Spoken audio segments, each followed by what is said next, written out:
strikes me as an utter tragedy for any population to be kept in kind of an information bubble.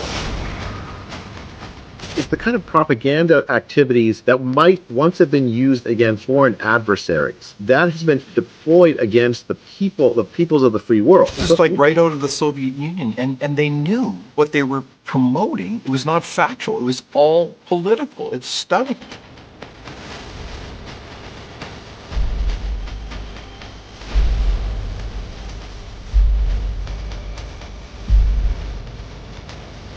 But if you peel away the reality, you realize that all these policies are ideological statements.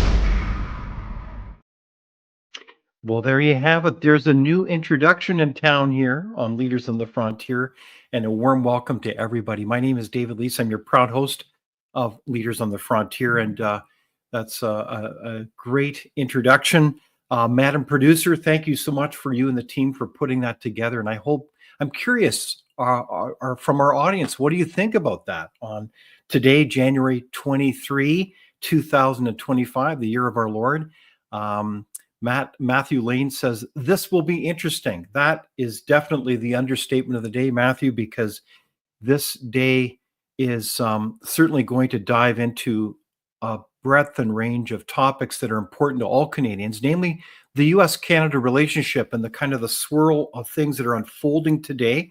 I think it's, day 4 within the Trump administration. So there's a lot of change going on. So how do we put this into perspective? So again, a warm welcome to our audience as you come on board. We're very appreciative of your kind of encouraging words and comments and questions, and we welcome them. We live in interesting times, to paraphrase, I'm trying to remember the famous philosopher. I don't think it was Confucius, but the Chinese philosopher who said, may you live in interesting times. Well, that is definitely the times that we're in today. And perhaps it is both a crisis, but surely within that Chinese proverb is the notion that this is an opportunity. You've probably heard that before. The question is not whether or not we'll come across challenges in our life, but how do we respond? And that goes not only for us, but also as a nation. So as the United States rebuilds the so-called American dream, as you see a flurry of executive orders and initiatives, there's talk of all kinds of cabinet appointees. In fact, one of the images of the gentleman, you may have recognized him, is our friend Jay Bhattacharya, who is one of the authors of the Great Barrington Declaration, of course, a very esteemed public health official, or pardon me, an academic from Stanford, who is actually the candidate to head up none other than the NIH, or the National Institute for Health in the United States. So we have a very interesting opportunity to talk about this relationship that's going on and what does it mean for Canadians. And so I am very delighted to have a very special guest join us. She may be familiar to you. She's been with us before. And that of course, is Catherine Swift. And Catherine, a warm welcome to you. You're the president of the Coalition of Concerned Manufacturers and Businesses of Canada. So we're delighted you could join us, Catherine. I'm happy to be here as always, David. Always good to have a nice discussion like this. And I don't know what we're going to talk about, though, because there's nothing going on these days, you know? There's nothing. Maybe the weather, or, you know, it's kind of boring.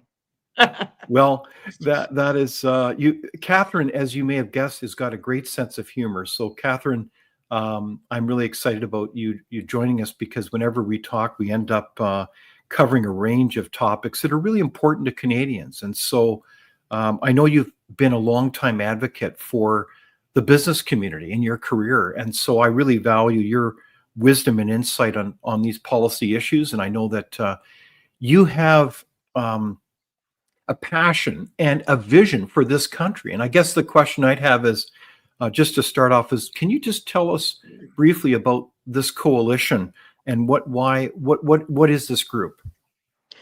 Well, it's a fairly new group, actually. It hasn't been around for a terribly long time. As you undoubtedly know, in my tawdry past, I was the president and CEO of the Canadian Federation of Independent Business, another small, Indeed. medium-sized business group, for almost 30 years, actually. It was a long time, and it was great. I loved it to death. But I retired from there a few years ago and thought I would perhaps, move off into my just rewards, whatever that may happen to be. But then I got interested again in the whole public policy world, which I've always loved. And this coalition, which, like I say, is a new group, an upstart group. It hasn't been around for very long. It's not that large as yet, but we're growing. It started a few years ago, and I ended up being president. So basically, it was originally a manufacturers group. That was the initial impetus. But it has branched out from there to include other businesses in other sectors of the economy. But we still have a very heavy, proportion of manufacturers in our membership, which I find really interesting, of course, but also very, very relevant. Not that other business sectors aren't relevant, of course they are. But right now, we know in Canada, one of our key crises, because my background's economics, as you know, David, our one of our key crises is that of a productivity problem, a serious productivity problem. And the manufacturing sector in particular is the solution to that. If we want to look at productive sectors of the economy that really contribute to that productivity element, manufacturing is numero uno. It certainly isn't government. Bigger and bigger government doesn't help our productivity one little bit. And other sectors also contribute naturally. But a very successful, influential, and significant in size manufacturing sector is a component of a productive economy. And right now, manufacturers are under immense threat. They have been for a while. This isn't just new, for a whole bunch of different reasons. Our tax structure, our horrible overloaded regulatory burden that takes all kinds of time, effort, and money out of business that they could better devote to growing their business, creating more jobs, establishing more locations perhaps in Canada. And one disappointment I have seen personally is at the coalition, about 4 years ago or so, we had none of our board members, and most of them are manufacturers. We had none of our board members had a location in the U.S. Now half of them do. I mean, and this wasn't something they were dying to do. They did it of necessity because the competitiveness. And yeah, I know it's quite stark, actually. Okay, but Catherine, just so we don't miss that headline. So you're saying that you have this board of directors, a volunteer board of directors that represent different manufacturers and businesses in Canada. And you said that as recently as 4 years ago, all of them had nothing in the United States, and now half of them do. So why should we care about that? Why does that really matter? Because we want to keep these guys here. Because we want them to create jobs in Canada. We want them to pay taxes in Canada to support our, vaunted social services we all value so much. We want them to contribute to our communities. Small, medium-sized businesses are some of the biggest contributors to local communities. When you look at who sponsors the local ball team, who gives to the charities, it's disproportionately the small and medium-sized business sector. So there's a whole ton of reasons we want these guys to stay in Canada. They also offer very good jobs. Jobs in manufacturing are well-paying jobs. So, to drive them out of the country because we've made their situation untenable, and that's really what we're looking at. Because again, they didn't wake up one morning and say, "Hey, I really want to go to the U.S." No, they were driven to it. Wow. So that is the story. We need to build our incredible country called Canada, and we need to do that as a team. And so this is what, is so important to Canadians. We're kind of all in it together, aren't we? If we don't have a job, what opportunity do you have to make a living and create that quality of life that we value so much as Canadians? So, gosh, it's kind of a sad story then that it seems like we're in a country. I don't want to generalize too much. You'd have to look at each jurisdiction carefully. From obviously the federal government is generally fairly hostile in terms of a policy point of view to growth and business. And I mean, you just witness all a myriad of policies, including the war on Canadian energy is just breathtaking. So, from taxes to all these kinds of policies, they matter. And I have a question already from Andrew Roman, who asks, which industries have opened U.S. locations? Is there kind of a general description of the type of industries we're talking about? Not really, actually. It's pretty diverse.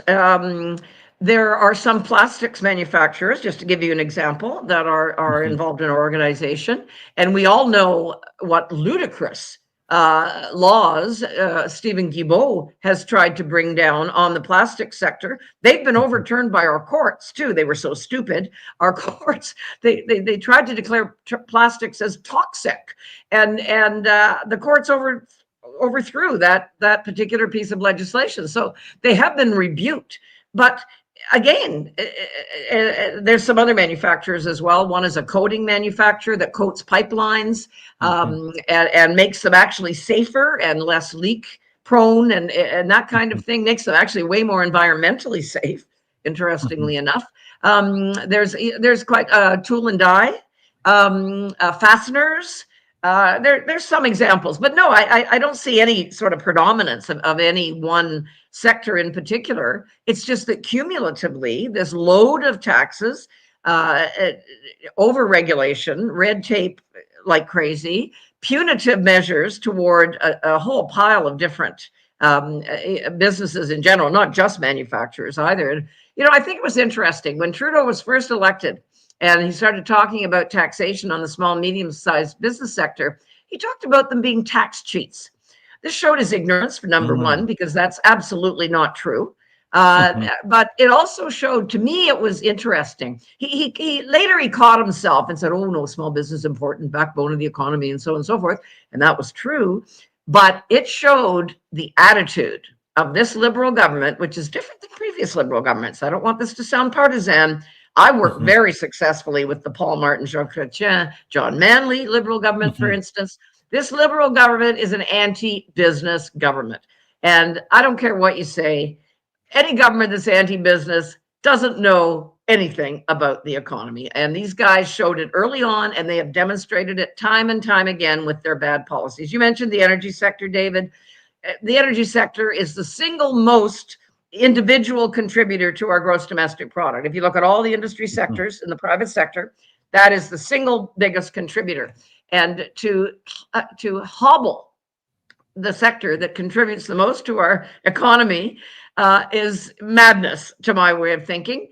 Also, to be fair, the energy sector in Canada is working really hard and spending tons of money to improve its greenhouse gas emissions performance, to deal with tailings ponds, to deal with some of the leftover problems that exist from that industry. And there's lots that exist from all industries, including our happy green industries. Like we're now finding that since we've had windmill farms and wind turbine farms and solar panel displays and so on.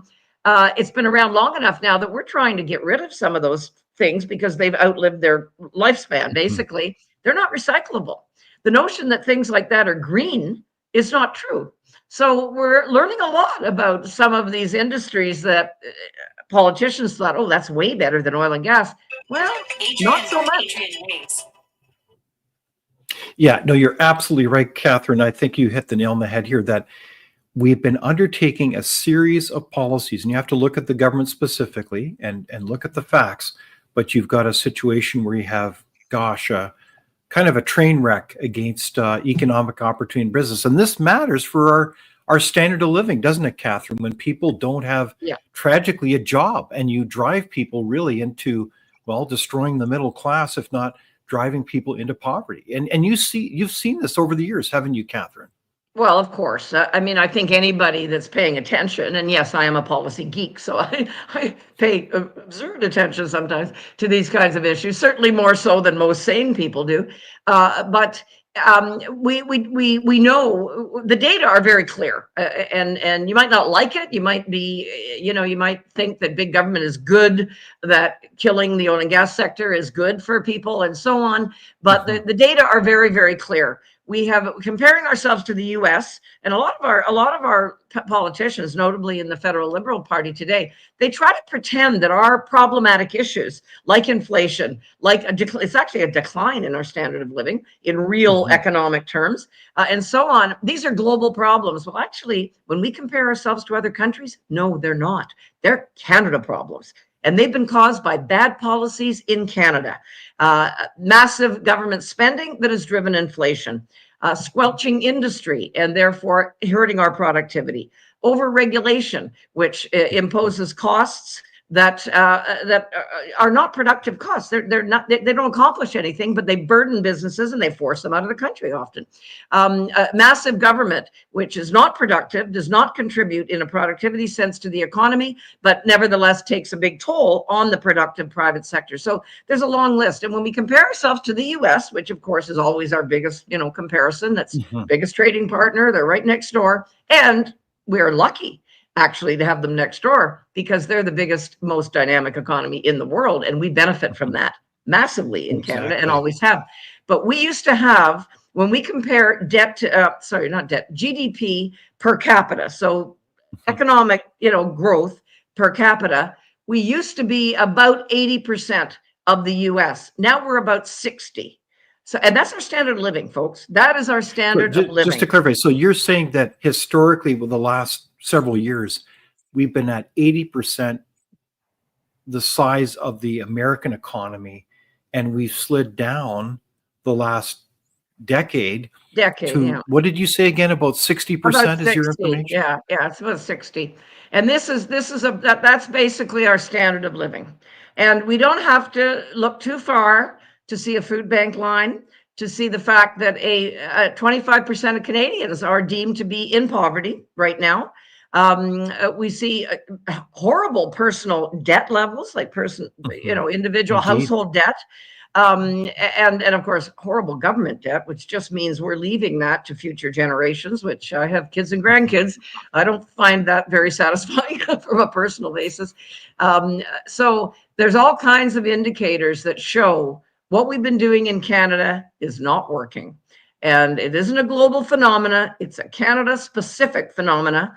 And it has very much been, not exclusively the domain of the federal Liberals, largely, but there's a lot of provinces that are also following a similar policy template.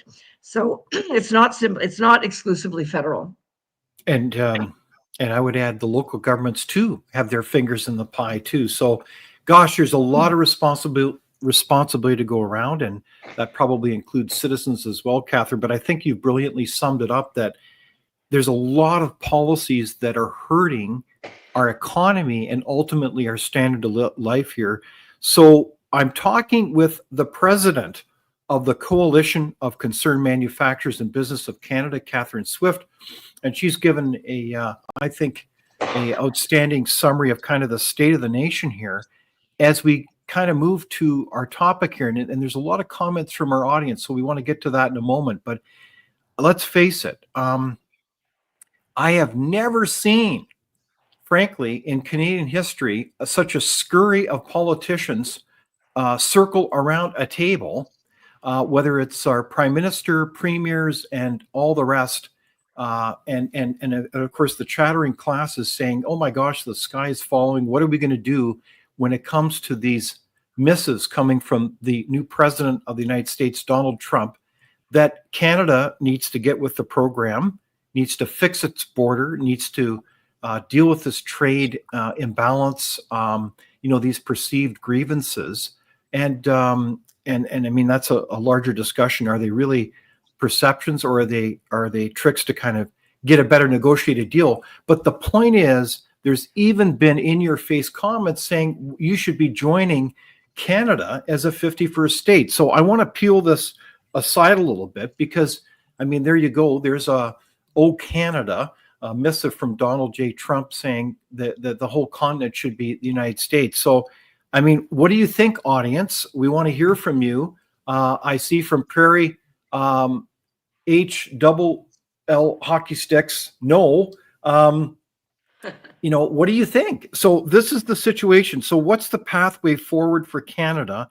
And I want to go through this a little bit because let's face it, Trump 2.0 for Canada is a significant change. And whether we like it or not, we're trying to all figure out how do we deal with this. And just to recap a little bit, I would say the scale, the depth, the velocity of the executive orders is stunning as they reinforce and redefine the geopolitical landscape. And we talk about Greenland, Panama, resets in Ukraine. I mean, it's funny. There's a tweet. There's a lot of humorous ones that kind of strike to part of the issue, the truth of the matter. I think that's a shopping cart where it cites Donald Trump looking at his phone there, and there's a shopping cart that you might see on Amazon showing Canada, Greenland, and the Panama Canal. So what's Donald Trump doing here from your perspective, Catherine Swift? Is this just all clever positioning for resetting our relationship? And there he is looking over at the perceived Rocky Mountains. What do you think's going on here, Catherine?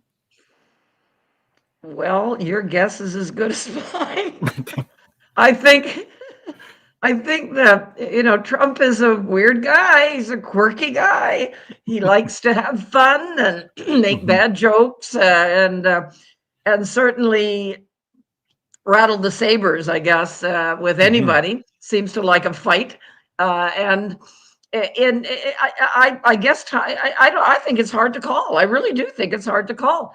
I would hope that the reality that the U.S. obviously will hurt too. I mean that's very true that the U.S. will hurt as well if they do go ahead with the worst scenario, which is the 25% tariffs across the board. So on everything. I can't believe that's going to happen. I just find that too draconian and extreme. But then, like any negotiator, you start with the worst thing and you slowly back off from it. So let's hope that's the case. But it will hurt the U.S. too. Of course, it'll hurt Canada way more. We will not win a trade war ever with the U.S.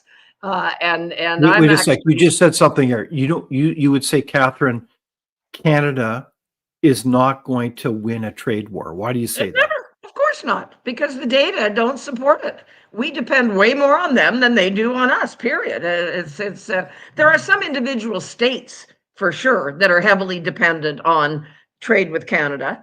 And of course, Canadian politicians and others tend to target those and say, hey, guys, tell your president, don't do that because it's going to whack your state hard. But in terms of the big picture, Canada is way more vulnerable in this. Okay. And unfortunately, our current economic weakness has made us super vulnerable. We don't have to be as vulnerable as we are if we had better policies over the last few years that actually did not put us in so much debt. I mean, I hear, politicians, federal and provincial, talking about subsidizing. We're gonna subsidize businesses and consumers. This is gonna hurt you. So we don't have any money. We've spent ourselves stupid over the last 10 years. We have doubled our debt and horrible deficits, not just federally, provincially as well, in every province across this country. So we don't have a lot of ammo in our quiver. We have a lot of problems there. We can only respond so much. So we have made ourselves more vulnerable than we needed to be. We would have been vulnerable anyway, because that's the nature of the trade relationship between the two countries. But we've made it much worse by stupid policies that have weakened our economy, our business sector, built up our debt, and so on. And our immigration policy has to be addressed as well, because it's right out of control. It's unvetted. It's not fair to anybody, including people trying to come into the country, because they come in, there's no housing, there's no jobs for them. There's a little bit of social assistance maybe, but that's not going to last very long. And that of course is one of Donald Trump's issues, isn't it?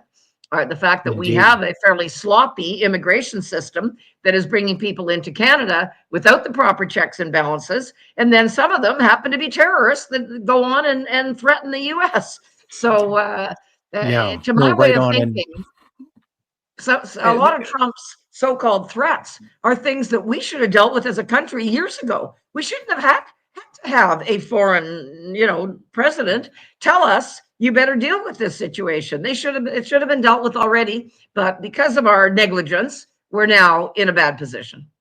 Exactly. So we've met the enemy, and that's in part ourselves. Indeed. So Donna Chambers says, Catherine, you are so right on all these topics. Thank you, Donna, for that kind comment. There's I other love comments Donna. like, I love Donna. yes. And we've got Kate Lane. Great job on the new intro to your show. Well, thank you, Kate, producer Lorraine and team. Energetic and intelligent, showing short images of guests like Jay Bhattacharya. Thank you very much, Kate. We've got a question up here at the top. With the U.S. just announcing a 15% tax rate for U.S. located companies, how is this going to affect Canadian companies selling into the United States? Any thoughts on that, Catherine? Yeah, well, they're going to be less competitive, aren't they? We have across the board higher tax levels than they do in Canada, not just on business, but also on people, individuals.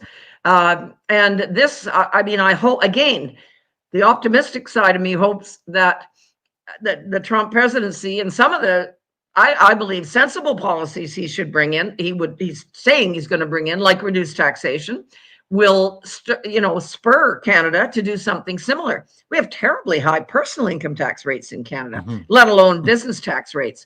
So lower rates in the U.S. hopefully will instigate a positive reaction here in Canada, and we can bring them down as well.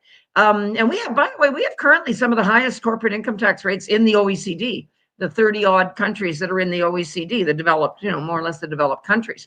So the notion that we have competitive tax rates, no, it's not true. And yet, if the U.S. makes theirs even more competitive, well, that's going to put us in an even worse situation. And once again, it's not what I hear. This is always so disappointing from my perspective. What I hear from businesses, and I've heard a lot of it lately, that do establish a location in the U.S. for the first time, they are delighted by the way they're treated. They're treated so much better. And this, I'm not even talking about taxes here. I'm talking about how they're received by U.S. officials in whatever state they municipality or whatever they decide to locate. They talk about how here they almost feel government bureaucrats, and I've seen this lots of times, sadly, feel their job is to make life more difficult for them. We have a new regulation here for you. You have to fill this form out by Friday at 3:00 or whatever it happens to be. They go to the U.S. One business owner said to me, the municipal guy came by and said, yeah, you need a permit for this, you need a permit for that. But you know what? I'm going to fill it all out for you. Okay. Wow. All you have to do, have a look and sign it. They are given, of course, there are tax breaks. So there are tangible kind of money, related breaks, but a lot of it is attitudinal. The attitude in the U.S., you're coming here to create jobs and pay taxes in our jurisdiction. We love you. Whereas in Canada, well, our prime minister says you're tax cheats. And a lot of bureaucrats think, well, business, oh, you guys, you're making profit. Oh my God. Well, you must be punished. And that subjective thing of attitude toward business, toward the most important, frankly, private sector is what keeps our economy going, guys. It ain't government. It ain't unions. It's the private sector. And the way they're treated in Canada is a disgrace. All right. So it's not just bad public policy that doesn't help nurture the growth of the economy here and help our businesses even stay here. It's the attitude as well that permeates some of our officials, some of our governments. I mean, I know I was an elected official, and I hear you loud and clear, Catherine. It's so important to work with all members of our community, including the business community, and help them grow and prosper. So I think those comments are very well said, Catherine. We've got other comments. I think Larry Archer said, our prime minister who's had meetings with Trump, Larry refers to Mr. Wonderful, who has had meetings with Trump, indicated he wants two things from Canada: economic union and a North American security area. So that's a question mark. So let's talk about Donald Trump and what he's articulating in his administration. I do know some of the officials working with him. And I want to go to Davos, Switzerland, of all things. I did take the time, as some of you may have done, to listen to the president speaking to the good and the great, the feudal overlords, the technocracy who dominate the world these days, including the high priest of globalism. What is his name? Oh yeah, Klaus Schwab.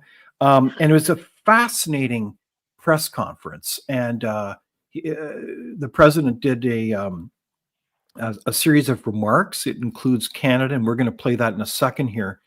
But what's fascinating as well is there was a number of panelists who spoke, and I want to just play that clip if I could, Madam Producer, because I think it's a very revealing set of comments. But one thing we're going to be demanding is we're going to be demanding respect from other nations. Canada, we have a tremendous deficit with Canada. We're not going to have that anymore. We can't do it. I don't know if it's good for them. As you probably know, I say you can always become a state. And if you're a state, we won't have a deficit. We won't have to tariff you, et cetera, et cetera. But Canada has been very tough to deal with over the years. And it's not fair that we should have a $200 billion or $250 billion deficit. We don't need them to make our cars, and they make a lot of them. We don't need their lumber because we have our own forests, et cetera, et cetera. We don't need their oil and gas. We have more than anybody. So, just as an example, with Mexico, we're dealing with Mexico, I think, very well.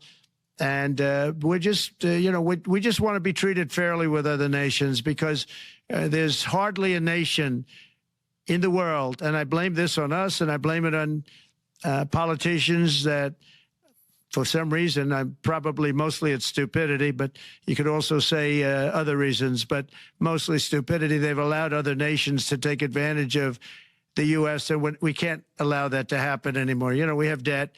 It's a very small debt when you compare it to the value of the assets that we have, but we don't want to do that. We want to just have debt be obliterated, and we'll be able to do that fairly rapidly.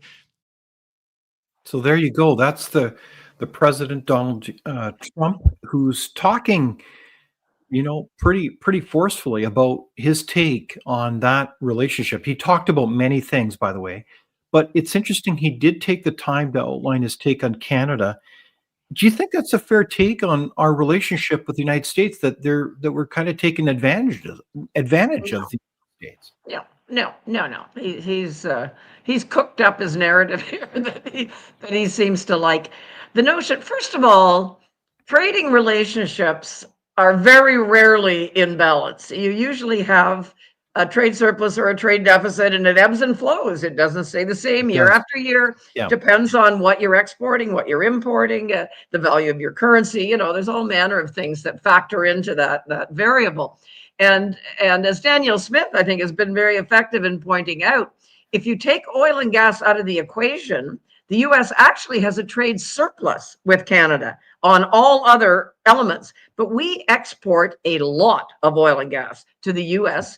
It's 60% of their imports, so it's huge. And of course, we're a pretty good trading partner. I mean, they don't really like Venezuela a whole lot right now, and you can't blame them given their ridiculous government. But they still import oil and gas from Venezuela. But we also, of course, sell them our oil and gas at a discount. So even though that may end up overall in a trade deficit, technically a trade deficit situation, they're benefiting immensely from the trade relationship. We both countries do. I mean, that's the whole nature of trade, is that both countries involved all benefit from it, and things ebb and flow. So no, he's overstating the case quite dramatically here for his own political benefit, of course. Okay. And let's put this into perspective. So, I mean, I like your response, Catherine, in the sense that let's take this all with a grain of salt, in the sense that it's not simple black and white answers here. We have a mutually beneficial relationship. We should be continental partners building prosperity for both nations, and we can do it.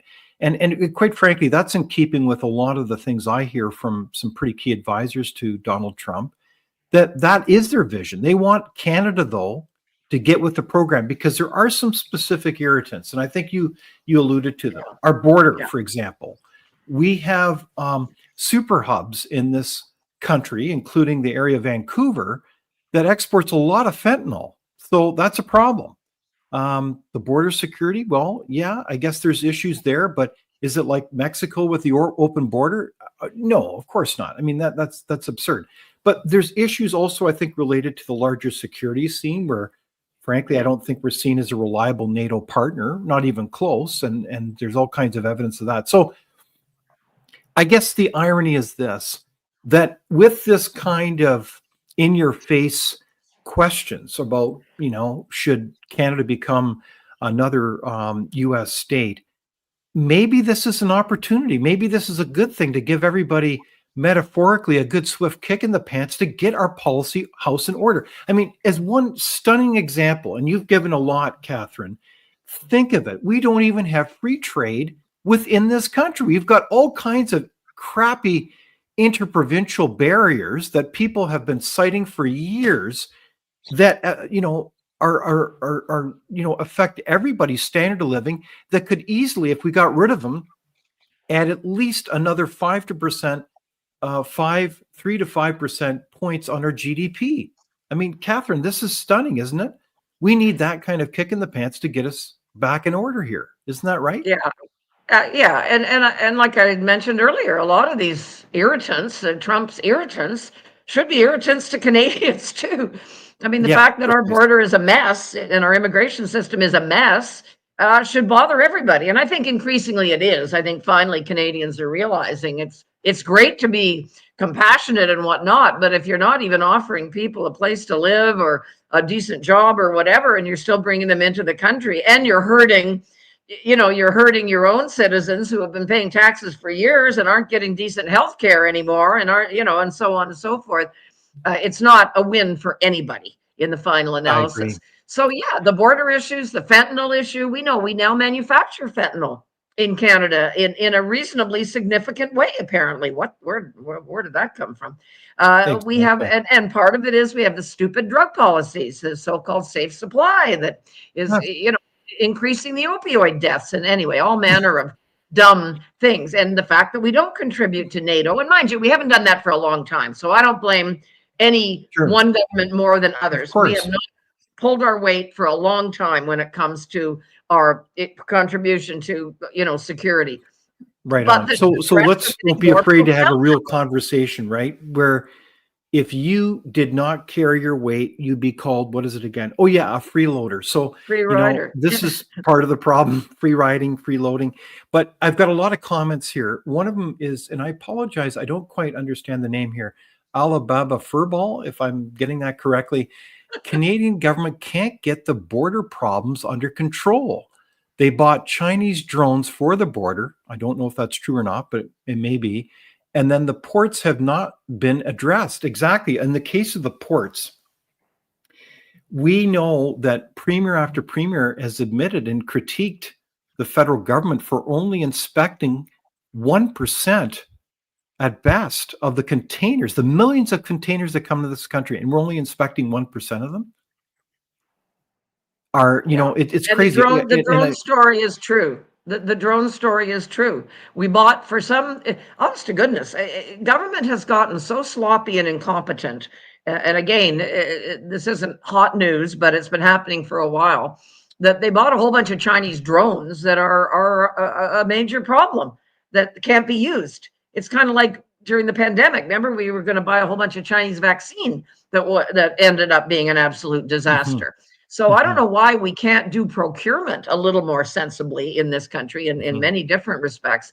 But yeah, we've got incompetent government, and yet it's growing like stink. Trudeau has grown the government by about 40%, which is ludicrous because we already had a big one to start with. And we're getting worse services than we got previously. So we need to have a major turnaround in issues like that. Exactly. I believe there's a comment here, Zero Cool. The U.S. Coast Guard pretty much clears the lakes for Canada's trade, no military, no background checks with mass immigration. We sell thousands of passports to the CCP. So yeah, there's probably a lot of recognition now. It's really increased now the last several weeks, I think, among the Canadian public that, yeah, we need to do better when it comes to our border security, and let's get on with that. And I think, Catherine, you say it so eloquently that those things shouldn't be irritants for the new president, should be irritants for all Canadians. So well said. Now, there is a question that was earlier by Austin, who asked, well, should we join the United States as a 51st state? So do you want to tackle that question? I don't mean to sound rhetorical, but it is fascinating. And we've talked about this offline. There's an intriguing poll, and I don't know if people have missed it, but I think it was by an Abacus poll, if memory serves me correctly, don't quote me. But it was a fascinating poll because over 50% of millennials were intrigued about joining the United States. The older demographics, particularly those over 50, did not want to hear about it. I think only about a third of those said that that would be an intriguing option. Now, there was an interesting caveat, as I recall, in the poll. It had said something like, if you could get a dollar per dollar exchange between Canada and the American dollar. I mean, it's an interesting caveat. I'm not sure how that would happen necessarily. But if there was an even dollar for dollar exchange, gosh, were you surprised by that poll, Catherine, that there seemed to be so many Canadians open to, ditching this incredible vision of Canada and joining the United States? Does that make any sense? I think on some levels, I mean, personally, I don't think it will ever happen. I just don't. I think there's all manner of reasons it won't. But I can kind of understand it. We know our younger generations would like to buy a house and can't, would like to start a family, don't feel they can. They feel very frustrated in an awful lot of the, life values or whatever you want to call it, attributes that they probably grow up expecting to have. And they're very frustrated, and I don't blame them. I have two sons. They're millennials. They're in their 30s. And they happen to own property because the bank of mom and dad kicked in to ensure they did. But they're lucky among their peers because I know their friends. And when I see this, it's appalling. It's really appalling. These are hardworking people. They've got decent jobs. They've done everything right. And I think Pierre Poilievre has hit a real sweet spot with that, actually, because that's kind of been his mantra. You've done everything right. You've got an education, you got some training, you went into a trade, whatever it happened to be. Mm-hmm. You work hard, and yet all these things that you should be able to reasonably expect aren't happening for you. Mm-hmm. And so joining the U.S., getting a major cut in taxes. Taxes is a big deal in Canada. We are so grossly overtaxed in so many ways. There was a recent study that came out of the Fraser Institute. Full explanation. I'm on their board, so maybe I'm biased, but they do very good, solid research. And they showed how the middle class in Canada is not better off under Trudeau, despite all the protestations to the contrary. And we are so overtaxed. People aren't able to spend their money how they choose to spend it. The government is spending it on their behalf, and we know badly because we wouldn't be in debt up to our eyeballs if they were spending it intelligently. So I wasn't shocked to see the younger generation say, hey, it's not working out that well for me in Canada. Why not give the U.S. a go? And a much more entrepreneurial culture, as I mentioned earlier. When 6 out of 10 provinces tax personal income taxes are over 50%. Government takes more than half of what you make. That is outrageous. Over 50%. Should never happen in a million years. And yet that's our reality here in Canada. So even that one element alone is driving people out of the country. Okay, so that's a very good point. Andrew Roman, I just wanted to highlight that comment. There's been so many great comments and questions here. Why would we want to exchange the follies of Canadian political culture for the follies of American political culture? That's a great question. That is also juxtaposed to the facts of standard of living. And there's things that, we don't all value the same things in life. But if you value your standard of living, the standard of living in the United States is much higher now than Canada, as you've alluded to.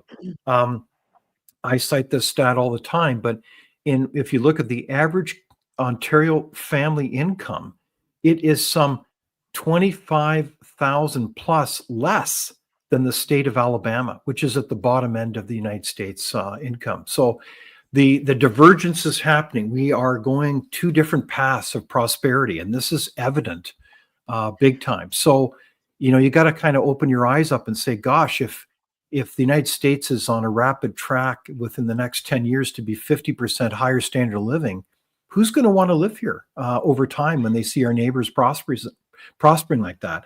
Is that a fair comment, Catherine?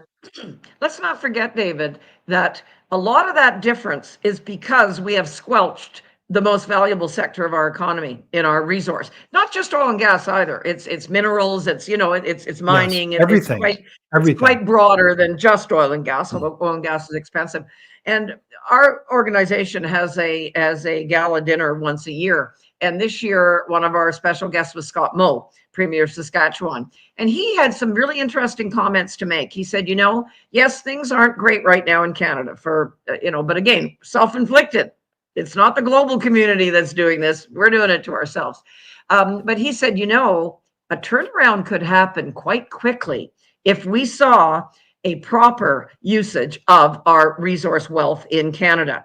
And we started to approve these projects that right now there's projects that the approval time is 20 years for a permit, for approval to do some of these mining projects. Oh, it's ludicrous. Why would anybody in their right mind? How long did you state?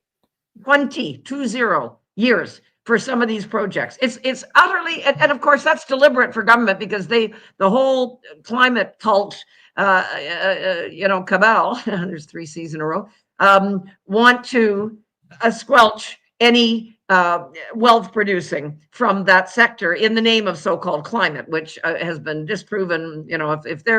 If their predictions ever came through, we'd never be talking to each other today. We'd all be dead, right?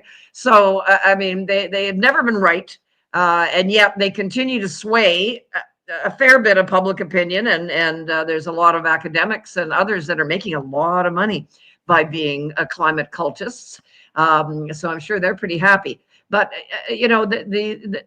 what Mo said I thought was interesting because he said, I think the turnaround could be reasonably fast if we started to approve these projects, build some pipelines.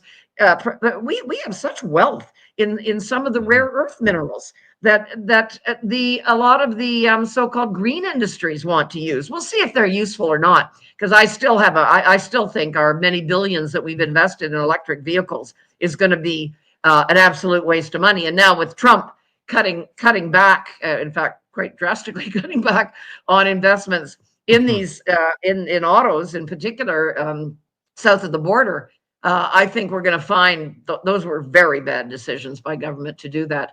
But there is hope on the horizon. We can't kill these golden goose industries that contribute so much for Canada and not have these kinds of results. So we can turn it around if we decide to reverse these policies. And mind you, listening to the Liberal leadership candidates over the last few days, suddenly Chrystia Freeland doesn't believe in her capital gains tax increase anymore. She's suddenly, she's had a change of heart or a lobotomy. I'm not Isn't quite that sure. fascinating? And the other thing is there seems to be a change of heart when it comes to going ahead with carbon taxes. Is that correct? I was just going to say, Guibo says we can give up the carbon tax. One thing I'll mention on that, though, you will note they say the consumer carbon tax. There is an industrial carbon tax as well, which it's not as visible. It's not like the consumer one that you see in your face all the time. And it is also punitive. So when I hear them say, we're going to get rid of the consumer tax, I go, okay, what is it you're going to increase? Because that, to me, that's a signal that they're not really getting rid of carbon taxation. They're being very selective about what they're talking about. Okay, so we got to use our spidey senses and critical thinking skills when it comes to these policy pronouncements and about, what are they called, 180-degree turns. So let's look at this. A number of comments here. EVs have their use. Short runs, shunt trucks for logistical companies, no deliveries of any sort or going for far distances, pardon me. Other emergency use is lost with EVs too. So there's a lot of interesting comments, but I do marvel at the silliness, in my humble opinion, and certainly at Frontier, we've given lots of great commentary on this. So make sure you look at our website at Frontier. about the folly of EVs. I mean, let the market decide. Don't subsidize it. I marvel at the investment that all governments are making across this country. Not all of them. I think of Ontario, BC. I mean, there's a couple others. The federal government, obviously, making huge investments in EVs, batteries, soup to nuts around EVs. EVs, that's what you hear. And it seems to me that they're catching a sharp knife on the way down as the Trump administration works now to desubsidize this so-called green industry across the board and pull out of the Paris climate agreements. I mean, Canada's left holding the bag with just incredible amounts of money that we're subsidizing in this area, and we're all going to be left stranded holding a huge bill. Is that a fair comment, Catherine? I don't disagree with Alibaba or whatever that was. I can't remember the rest of the handle there. But there is a use for EVs. Exactly. But if there are, there we go. Furball. I knew there was a good part there. Yeah, right. Alibaba Furball. There is a use for EVs. I don't disagree with that. But if there is, we shouldn't have to subsidize them so heavily. And I think what irks me, because technology is great. I love changes in technology. It makes our lives easier, more interesting. I mean, look, we're talking on a technology now that we wouldn't have used before the pandemic. That was actually a good part of the pandemic. We all learned to use virtual, Zooms and things like that. But the dishonesty is what bugs me, that EVs are not as green as they say. EVs are heavy vehicles. They're harder on roads. The car accidents are much worse because the batteries weigh gobs more than a regular ICE, internal combustion engine vehicle. They try to. It's interesting. There's a used market. Now, EVs have been around long enough now. There's a used market. People buying a used EV suddenly get a rude awakening. They got to replace the battery, and it costs them $30,000. There's been so much dishonesty. Tell the truth about these things. Same I mentioned earlier, the wind turbines, the solar panels. Disposing of these things is anything but green. There's all kinds of harmful things that happen when you try. And of course, they have a lifespan that, it's about a 20-year lifespan roughly. And we're hitting that now. So we're seeing all the problems. So we were sold a bill of goods on all of this green stuff. Doesn't mean they don't have their uses. And also in Ontario right now, where I am, the Ontario government just finished a consultation on natural gas, use of natural gas in the future, which all the green guys are trying to get rid of. And they'll have people dying in the cold if they try to do that, because we saw that in Alberta last winter. They overly relied on wind energy, and it wasn't there. The wind isn't blowing when it's 30 below. Yeah. So anyway, the dishonesty is what bugs me the most. Let's look at this dispassionately. Let's look at the facts and say, yeah, there is a use for this. There is a use for that. But don't try to sell people on lies that have turned out to be a disaster, and it's nowhere near as climate friendly as we have been told. Well, I think you're right on. Canada has the most diversified set of sources of energy. Nuclear, hydro. Look at hydro power that is generated in this country from coast to coast, including Manitoba. Like, it's stunning. Yeah. Yes. And so that is an unbelievable strength that we have. So let's be clear. Canada is an incredible country. Let's get our policy house in order. Let's get our act together and go for it full bore. Let's not just go quietly into the night, but let's get our act together. We can be the most freest, most prosperous nation in the world if we do that.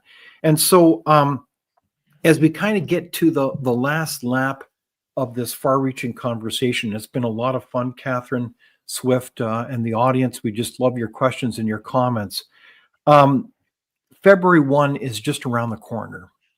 And there's been a number of pronouncements made that there will be some type of levying of a tariff, whether it's 25%, we don't know. Maybe we should all bet a loonie on what's going to be the scenario here.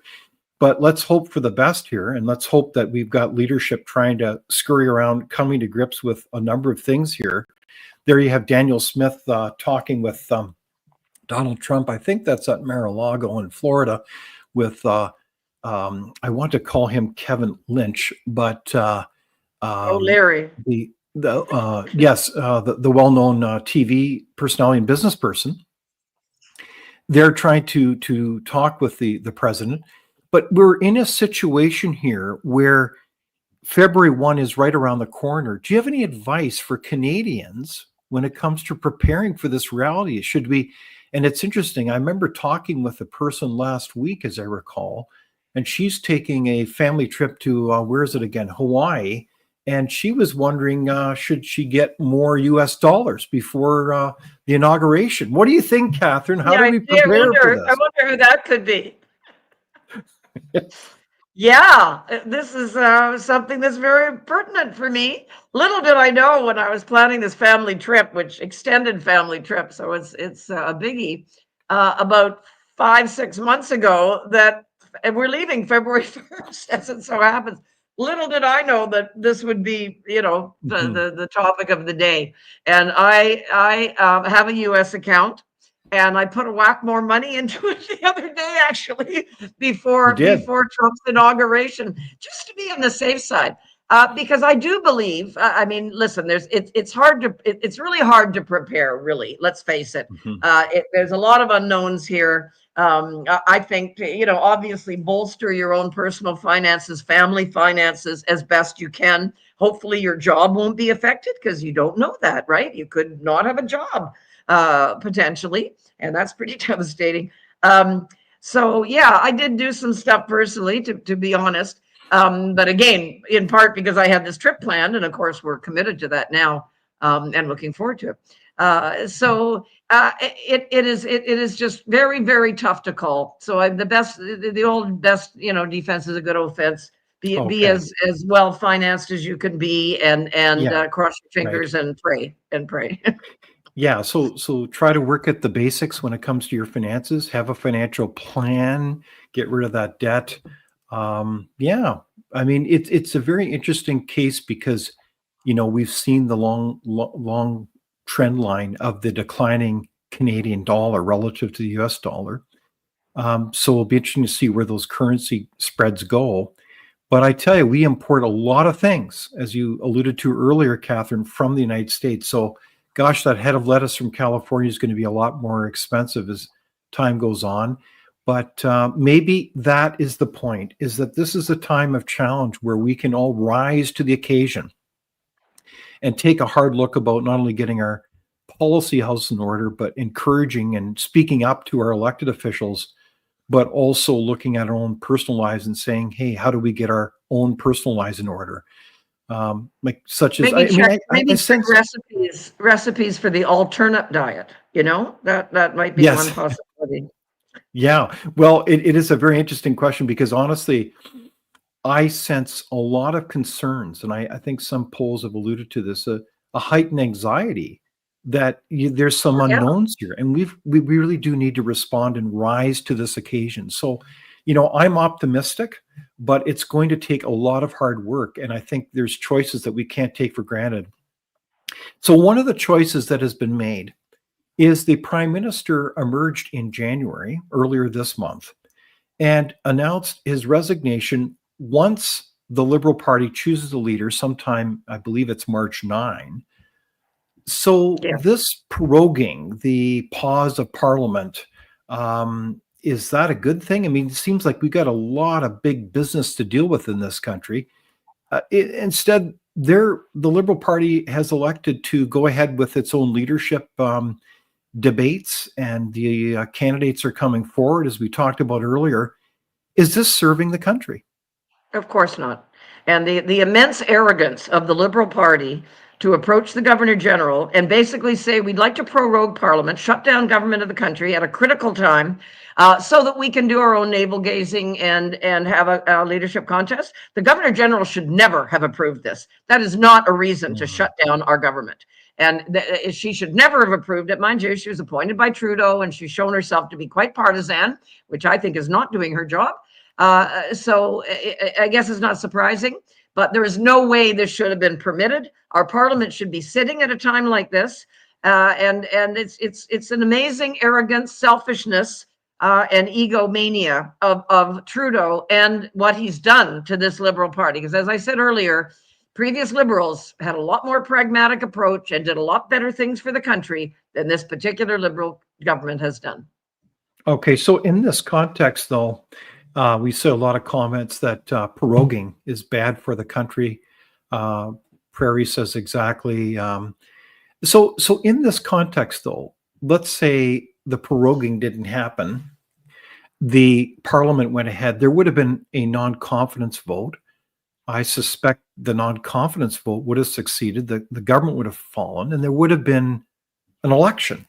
So then we'd be in election time now. So would that have been a good option realistically? Like, I mean, we're kind of, our backs are up against the wall, whatever metaphor you want to use. We're kind of behind the 8 ball because arguably, and I don't mean this in any partisan way, but in many respects, it would have been ideal if the prime minister would have made his speech not this early January, but even a year ago, so that there'd be a mandate, there'd be a strong government, whatever that is, with a strong mandate so it can negotiate and deal with what other administration was going to happen here. But I guess they were all betting that Donald Trump wouldn't have a comeback, I guess. Get elected. No, I think that has to be the case.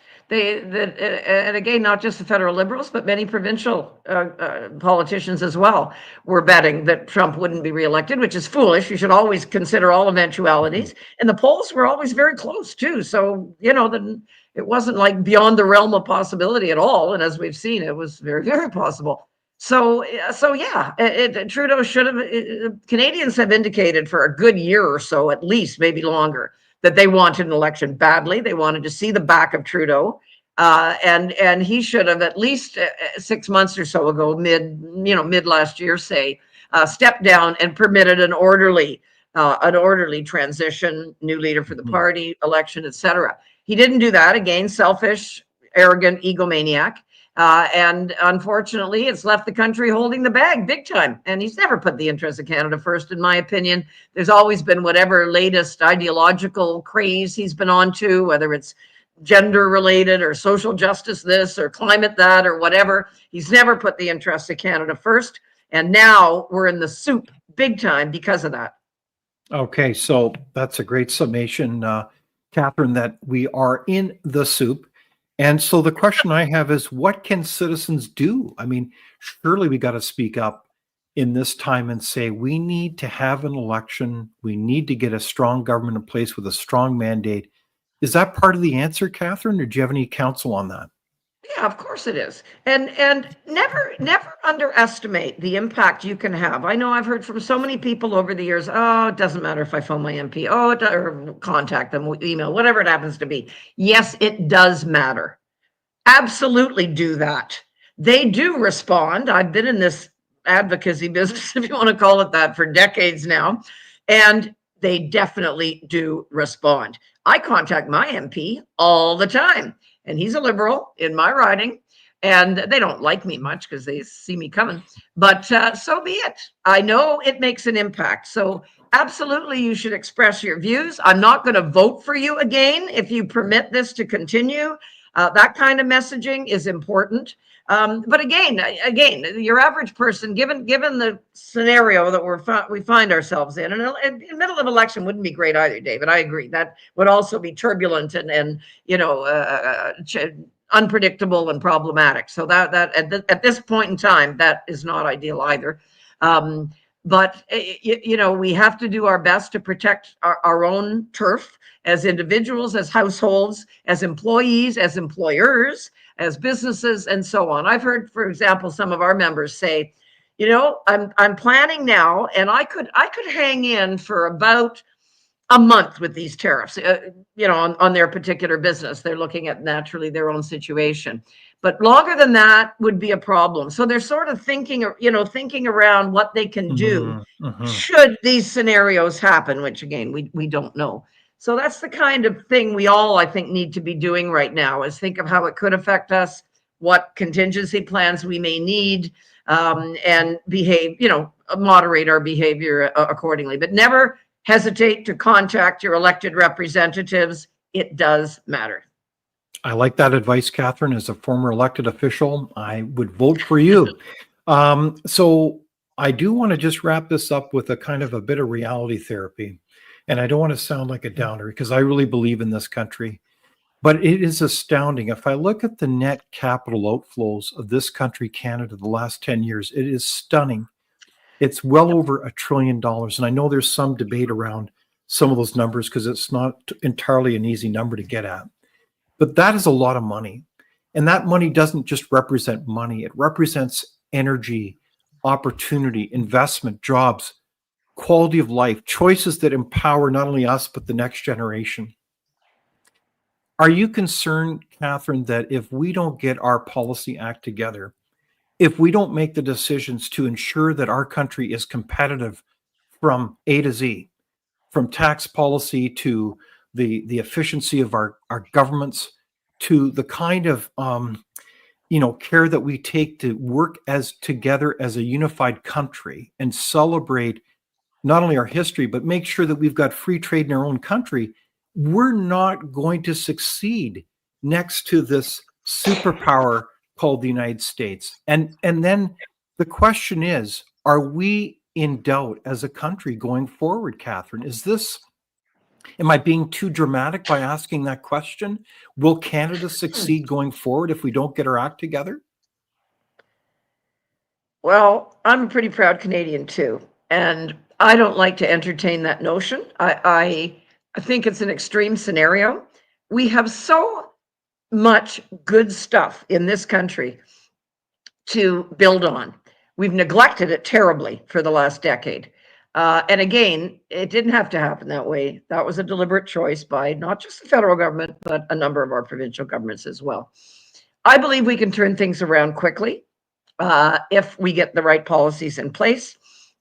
And so I don't despair that much, but I am also not Pollyanna thinking that this is not going to be difficult. Like, we might be able to attract investment again reasonably quickly if we do our policy situation correctly. However, our debt is a big problem. We had a major financial crisis in the mid-90s, which was a hangover from Trudeau #1, interestingly enough. And here we go, Trudeau #2. We're cruising, and these things never happen right away. This is the frustrating part, in a sense, because it doesn't happen when they're in power. It happens later when the rubber really hits the road. And I'm afraid we're going to have that happen again. We're going to have a downgraded credit rating, which means our borrowing costs increase. They're already out of control, over $50 billion annually. They're going to be worse. So I'm worried about that debt situation more than anything. Mind you, if we cut government, cut spending, attract investment again, exploit in a good way our very promising resource sector, I think we can make some serious progress and not face the kind of dismal, doomsday scenario that you mentioned. I'm with you, Catherine. I share an optimism and spirit, and I like the idea, though, that we can take on these tough questions and that we are at a fork in the road. So as citizens together, we can make a difference here. Canada's worth it. And so I love that we could have this far-reaching conversation, Catherine Swift, and also with our audience today. So I just want to wish you and your coalition all the very best as we work together to renew and rebuild this country. Thank you. We'll do it. That brings to an end our conversation with Catherine Swift. And also, I want to thank our audience for participating. You've asked fantastic questions, and I just hope you feel like you've been heard in some measure and that we're in it together. So I just want to thank you again and welcome you back next week on this Thursday. Make sure you like and subscribe to the Frontier newsletter and follow us. Please share this. These are important issues, not only for ourselves, but for the next generation. So on that note, thanks again, and we'll see you next week on the same time and same place. Thank you for watching Leaders on the Frontier. We're a nonpartisan think tank. We explore ideas, policy, and practical solutions that can make a difference in the lives of Canadians. We do not accept any government funding. We work for you. Thank you for supporting Frontier. Visit fcpp.org to give. While you're there, be sure to check out our latest articles and research. Without open discussion and debate, you're not thinking, nor are you free. Comment below. We'd love for you to join the conversation.